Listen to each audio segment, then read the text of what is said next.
Thank you so much for streaming our latest message from First Baptist Church. Here at FBC, our mission is to lead people into a growing relationship with Jesus Christ. We do that by thinking big, thinking small, thinking in, and thinking out. We hope that this message helps you as you continue to grow in your faith. If you would like to stay connected to FBC, you can visit our website at fbcloyd.ca, look us up on Facebook and Instagram, or download our free mobile app. Now here's the latest from FBC. Enjoy.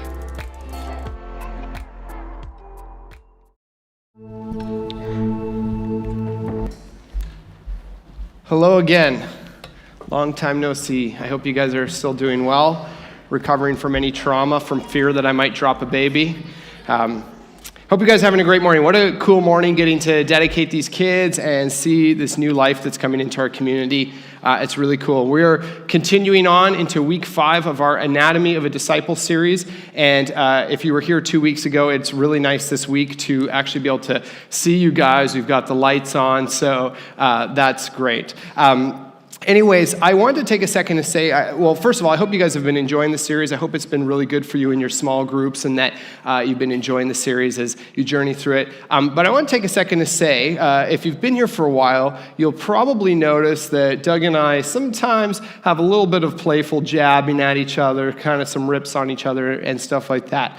But I had this realization, and I want to let you know, we're consistent in that. That happens in the office too. We're not just putting on a show on Sundays. That's our love language. It's just really rude sarcasm for each other. But we last week when Doug was talking about generosity, it was a really cool message, and it was encouraging and inspiring to be more generous, and how that's an important part of being a disciple of Jesus Christ, is to live a life of generosity. But I was thinking while I was sitting there listening to Doug speak last week, I was thinking this is a good message, and it was awesome to hear what he was saying. But I also started to reflect on something that maybe sometimes I take for granted, and that is kind of how good we have it here at FBC and how blessed we are. We have a lead pastor who not only brings us a good message about something like generosity, but that if you know him or if you get to know him, you know that he actually lives it out in his life. And I think a lot of places and a lot of churches or a lot of places you might go, don't have it that well. And I hope that we never take that for granted. And I know that I probably sometimes do too, but it's just neat to hear that from someone who actually is probably one of the most generous people I know, and to be encouraged in that way. And now, some of you probably think I'm like ramping up to like a really big epic burden. This is actually me saying something nice. My parents are here this morning, so I want them to think they did something right in raising me. And also, that's kind of an investment into the future, because I think they say 10 insults to 1 compliment, right? That's the ratio. And so that's kind of an investment. So I got like 10 burns coming up on other weeks. So anyways, I hope you guys don't take that for granted. I hope you guys take time to thank God for that. I hope you take time to encourage Doug, and I hope that you take time to pray for him sometimes, because we're pretty lucky to be hooked up with such a sweet lead pastor here. Anyways, this week we're talking about morality, and if you've been at FBC for a while, again, you'll know that this is something that we talk about quite a bit. We believe that the Bible sets a high standard and raises the bar really high for how Christians, followers of Jesus, should live their lives. That we should actually strive for a high level of morality. You know, the Bible says that God is holy and perfect and righteous. He has no immorality in him. So we believe an appropriate response to that is to pursue the same kind of elements in our lives. So maybe you're here for our iMessages series or our Out of Bounds series last year or something like that. You know, we talk about this quite a bit. I want to take a slightly different approach this morning. I'm going to spend the first little bit of time talking about kind of the importance of that striving, or that degree of morality in our lives in response to our personal relationship with Jesus Christ. We believe that's an appropriate response in your relationship with God. So I'm going to talk about that for a little bit, and then going to go to kind of step outside of that a little bit and kind of talk about our responsibility to the world around us and how I believe that that's an important role in that. Your bulletins and your app notes don't have any fun fill in the blanks or anything this morning. I just kind of wanted to share a bit of thoughts, have a little bit of a conversation with you guys about that, and hopefully it's helpful. But before we do that, I just want to take a second to pray. So join with me if you would. God, thank you so much for this morning. Thank you that you are holy and perfect. And thank you that you are so good to us, and that you give us amazing things like these awesome little children that are born into our church community here, God. Help us be a church family that doesn't take what you've given us for granted and is responsible to the calling that you've put on our lives, God. That when you bless us and you meet with us, that we would respond accordingly. And I also just ask that you would speak to us this morning, God, and that you would continue to shape our hearts. We love you so much, God. Amen. So earlier this year, my wife Talisi and I, we went on a trip in the spring to Rwanda. And if you don't know where Rwanda is, it's this little country right in the middle of, kind of in the middle of Africa. It's kind of a weird shape, so it's hard to say middle, but it's kind of in the middle of Africa, and it's really tiny. If you've heard of it, you probably know maybe 2 facts, and that's that there was a huge genocide, and then the second one is that there was a movie about it. And that was kind of me going there. I didn't really know a lot about it. It's a pretty small place. It's a beautiful place.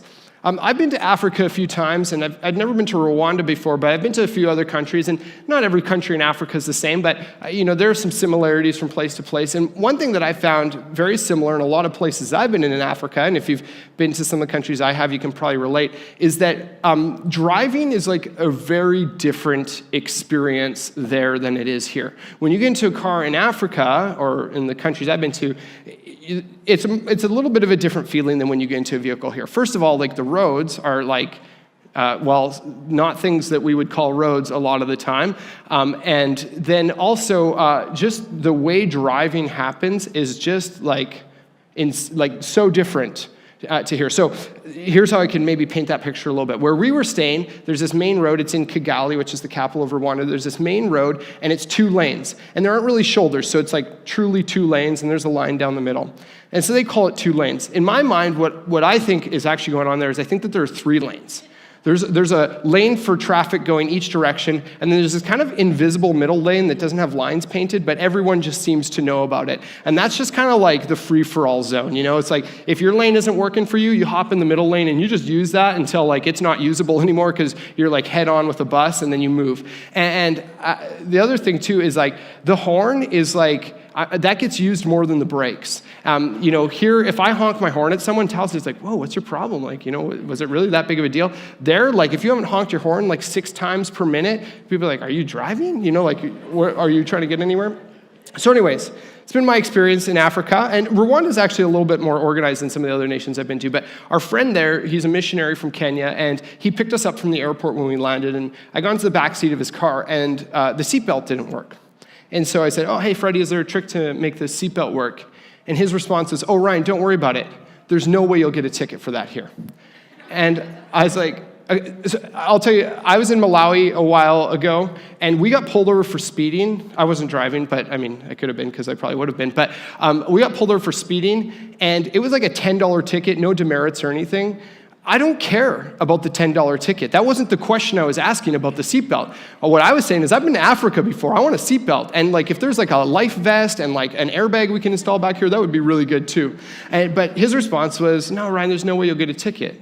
And it was just funny for me. I didn't really respond, but I'm just thinking, yeah, not really my concern. And throughout the week, I'd ride in the back, and sometimes his like 3-year-old would just be like cruising around on the back seat, like no seatbelt, no car seat, and it's just, it's just different, right?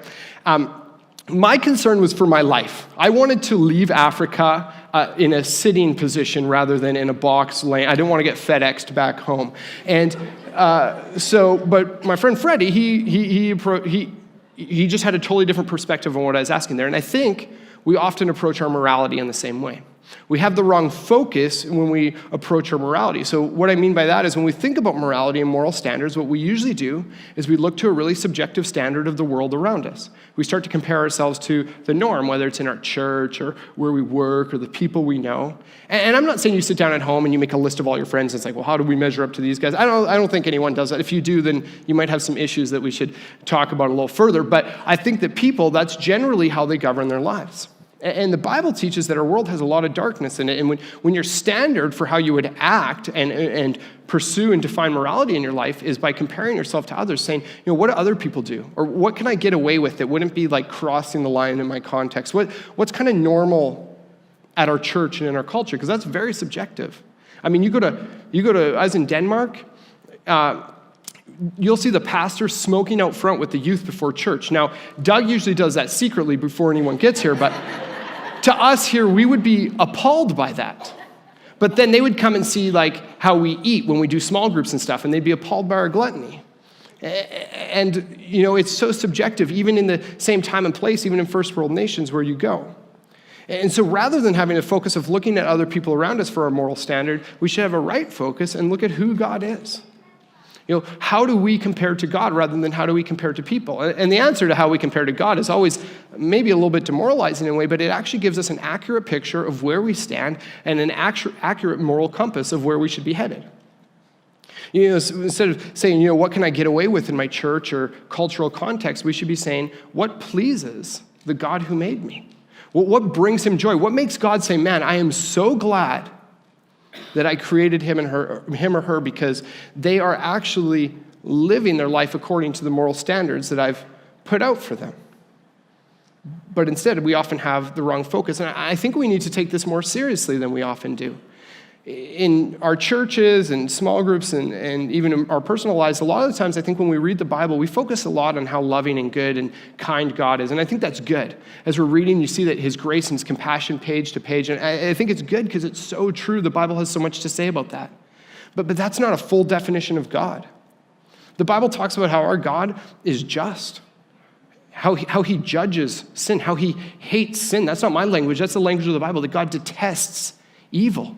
God is perfect, and he has no evil in him, and he hates it, and he judges it. And the Bible even says he pours out wrath, he punishes, and he disciplines evil. Now, we don't like talking about that, because a lot of people say, well, if God's so good, why doesn't everyone just go to heaven? Why would there be a hell if God is so good? And I think it's because he is so good. He's so good that he's loving and compassionate and gracious, but he's so good that evil has no part in who he is. He's so good that he judges evil. We all think that, or a lot of us, I think, sometimes think, oh yeah, well, if he's so good, everyone should just go to heaven. I think your opinion changes the second you die and you go to heaven. God's like, hey, I found you a nice place. You can live over here. On one side, your one neighbor, his name's Adolf Hitler. Maybe you've heard of him. Osama bin Laden's on the other side. And you're like, oh, maybe I should rethink my perspective on that. And I'm not saying that I know where those guys are eternally, but you understand what I'm saying? We all believe in justice to some degree. It's just where we draw the line. And a lot of times I think we're more focused on where we draw the line and where people around us draw the line than who God is. And he is good and he is perfect. And yeah, he punishes sin, but he also offers grace because he is that good. I don't know why all of us compare ourselves and find our standard in culture around us and people around us. Maybe it's fear. Maybe it's just selfish desire. It's like, I want to live my life like this. So you Google, is there someone out there who has this opinion that this is moral and good? And you can find anything. But we do, so that we can live our lives the way we want to. But check this out. This is what Jesus says in Luke 12:4-5. He says, I tell you, my friends, do not be afraid of those who kill the body and after that can do no more. But I will show you whom you should fear. Fear him who, after your body has been killed, has the authority to throw you into hell. Yes, I tell you, fear him. He's talking about God there. Now, this verse is intense. This isn't like, if you go over to your friend's house and they've got like that, the Christian decor that people have, you walking in the front, they've got like, their family's life verse with the flowers swirling around, maybe some doves painted on the wall. You don't read the verse like Luke 5, fear the one who can like throw you into hell after you're dead. That's not people's life verse on the wall. You show up for dinner at some friend's house, you've never been there, you walk in, you see that, it's like, yeah, fear the one who throw you into hell. Your kids get in the car, we're out of here. These people are psychos, and this is crazy. This isn't like the type of verse that you tattoo on your arm and be like, yeah, check it out. I could put like some cool like stars and a rainbow and, hell, But it's truth. And it's what Jesus is saying. And I think a lot of times we get ourselves into trouble by ignoring it. And James 4-12, I think, really balances this idea of God's goodness, his grace, and his justice. In a verse, he says, there is one lawgiver and judge, the one who is able to save and destroy. Because he's saying he's so good that he can save, and that salvation, that saving grace, that forgiveness is available to anyone. They just have to accept it. But if you don't, on the other hand, there is punishment. There are consequences for your actions. And that makes sense. See, when I was asking Freddie about the seatbelt, I don't care about $10. I mean, when we were in Malawi and we got a speeding ticket for $10, I told my friend Joe, I'm like, just speed all the time. I got a bunch of $10 bills in my pocket, just open it up. What I cared about was my life. Freddie's focus was different than mine. 2 weeks ago, I was at Briarcrest Seminary for a week taking a mod week class there. It's actually on homiletics, which means preaching. So if you don't see me improving soon, let me know and I'll tell them to give me a refund. But on my way back on the Friday night, I was driving home and it's about 7 p.m. It's pretty dark. And I was close to this town called Peyton. If you don't know where that is, it's close to Maidstone. If you don't know where that is, it's close to Lloydminster. And if you don't know where that is, then you might have an issue. But so I was driving, I'm like 40 minutes from home, and all of a sudden, out of nowhere, out of the dark, Bambi and his two friends decide to just book it across the highway right in front of me.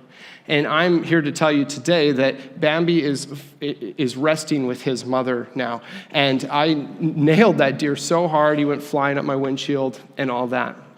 So shortly after I called Tallassee, I was thinking to myself, what if someone was there and they called Tallassee, they called my wife, and they're like, hey, just want you to know, Ryan, hit this deer, cranked him, flew over on the side of the road. If Tallassee's first question out of her mouth was, oh, is the deer okay? I'd be like, what's wrong with you? That would be the wrong question. That would be an inappropriate and pretty insensitive question. That's more like what I would ask, So no, Tallassee obviously didn't ask that first. She said, how's the van?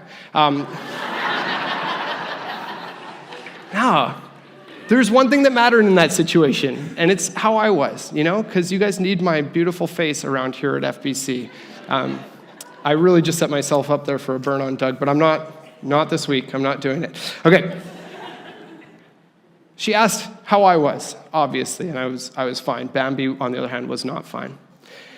In your small groups this week, you're going to be watching this video about how he talks about, in this idea of morality, how people are often driven to one extreme or another, often to this one extreme of legalism or to this other extreme of license, or what some people might call liberty. And I think a lot of this is because our focus gets skewed. We're asking the wrong questions. We're approaching this in the wrong way.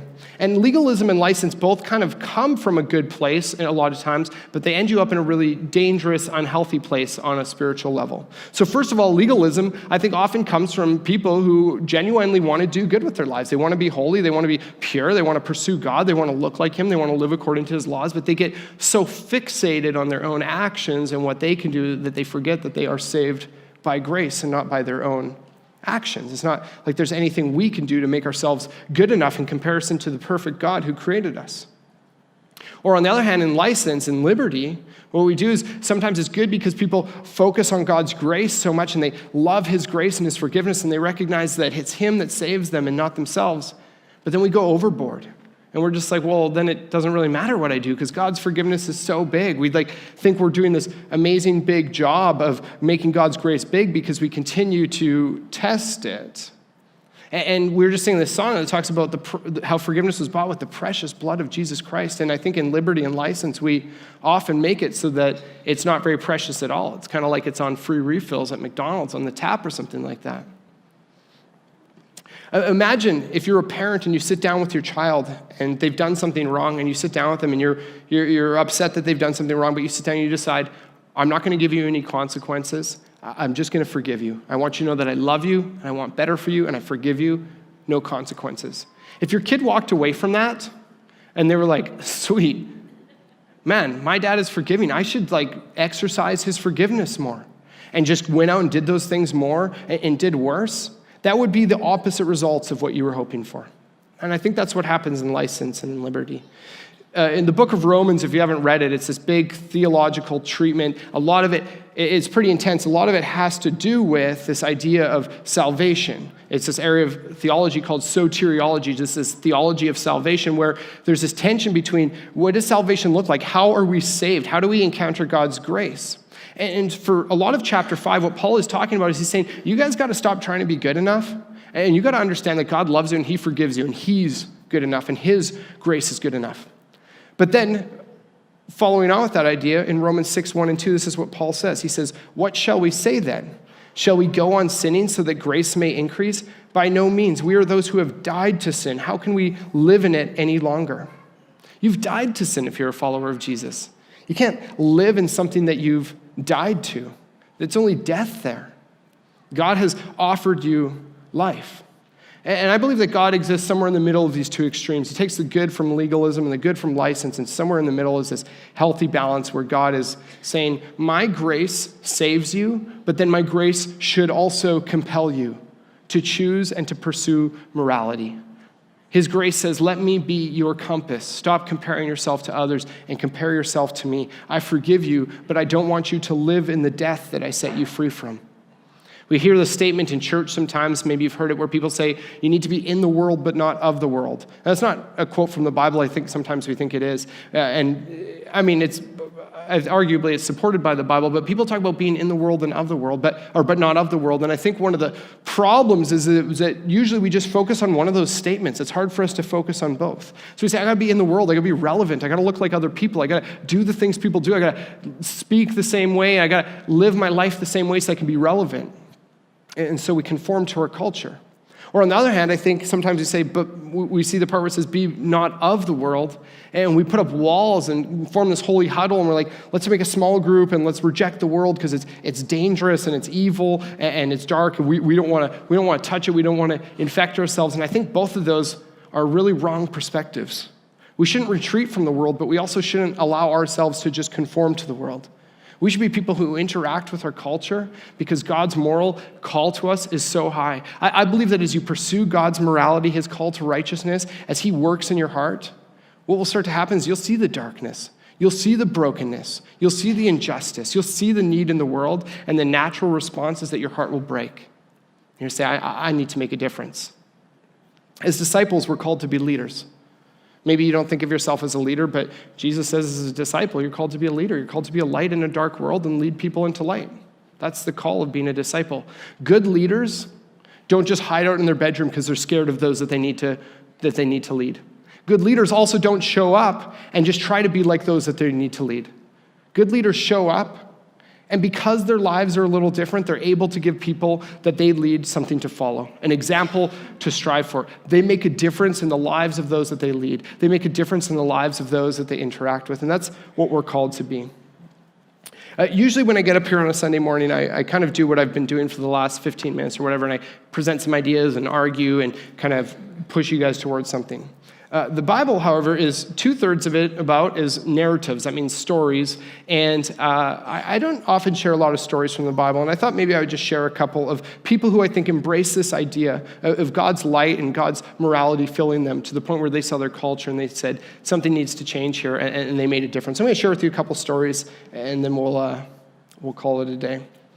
So if you read it's probably about 2 Kings chapter 22. I should have written it down. There's a story of this king named Josiah. So what's been going on is he's in the southern kingdom of Judah, and his father Ammon was a king that had ruled for, I think, about 2 years and was assassinated. So Josiah took the throne when he was about 8 years old. So before him was his dad Ammon. Before him was his king Manasseh, who ruled for a long time. And the Bible says that these were really, really, really evil kings. These were bad dudes. They were leading the country astray spiritually. They were making all kinds of bad decisions. They were engaging in their own kind of personal sins, and they were terrible leaders for their country. So Josiah becomes king at about age 8, which seems crazy to me, but he ends up being one of the best kings in the Old Testament. What happens is when he's about 26, he has some people working on the temple, and they're kind of doing maintenance, they're kind of like janitorial work and stuff like that. And one of the priests finds what they call the book of the law, so what we would call the Bible, and he finds it. It's hidden somewhere in a back corner because the country hasn't needed it for a while because that's not what they're living by. And so he brings it out, he gives it to Josiah, King Josiah's secretary, and the secretary comes to Josiah and he's like, oh, look what we found. We found this book. So Josiah's like, let's hear it. Let's see what it has to say. So the secretary, he starts turning the pages and he starts reading to Josiah. And what Josiah hears are words that are like, that paint a picture that where they're at as a nation is so dark and so evil. And it says that it hits Josiah so hard that he falls down and he tears his robes off. Now, we promote Bible reading here at FBC, but we don't think it should lead to nudity. We think you can keep your clothes on when you read your Bible, unless you're single and at home by yourself, whatever. But, we don't want to hear about it. But Josiah, he's broken. He starts weeping. He says, my nation is in so much trouble. There's so much darkness. So he could have hidden. He could have said, all right, well, we'll read this book of the law. We'll get a few of us together. We'll do that, and we'll just try to have nothing to do with our culture. Or else he could have said, well, people aren't doing this. So I don't know if I can do this. No, he's a good leader. So he said, this is truth. I'm going to go and I'm going to change things. And he revolutionizes the nation. Unfortunately, if you read the Old Testament narrative, more evil kings come and they bring darkness back in. But Josiah makes a change. A guy who became king when he was 8, and at 26 decided, I'm going to change this place. Don't tell me you can't be a leader. And then if you read in 1 Kings, I think around chapter 17, what's going on is in the northern kingdom, Israel, there's this king, and he's like the worst. His name's Ahab. He's got this wife named Jezebel, and she's brutal. And they're dead, so I can say that about his wife without him beating me up. But they're awful. You might have heard when you were during our 7 Deadly Sins series, Gord was talking about how they killed this guy so they could steal his vineyard. They wanted a grape farm so badly that they killed the guy, and they're terrible. And they're systematically killing off all the Christian leaders, what the Bible calls prophets, and they're like massacring them. And so there's this guy named Obadiah who had hid 100 of them in the caves just so they wouldn't be found, and they're hiding for their lives. And so this prophet named Elijah shows up, and this is one of my favorite stories in the Bible because it's so epic. He shows up and he says, that's it. Enough is enough. This guy should have been hiding in a cave just trying to stay alive, and he said, that's enough. So he sends a message through Obadiah to the king, and he says, meet me on the mountain and bring along with you all the prophets of your false gods. They had been serving false gods. One of them was Asherah, another one was Baal, and these 450 prophets for this false god named Baal. He says, meet me on the mountainside. Bring them. Bring your boys. It's just going to be me against all of you. So they show up. Elijah should be dead at this point, but they haven't killed him yet. And this is what he does. He takes 2 bulls as a sacrifice. He slaughters one over there, and they slaughter one over here. And he says, okay, prophets of Baal, that one's yours. And what I want you guys to do is I want you to pray to your God. And if he sends fire and burns this slaughtered bull up, he's true. He's the true God.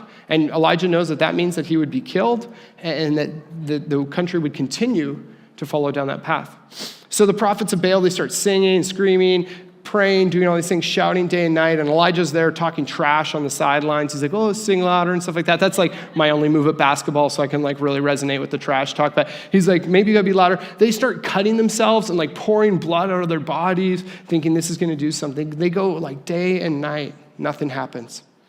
And then Elijah shows up. And I think all that's going through Elijah's mind at this point, I'm transplanting myself there, is like, screw you. You are going to see something crazy happen here. Because what he does is he doesn't just make this happen, but he goes and gets a bunch of buckets of water and starts dumping them on the bull. He's soaking this thing, drenches it.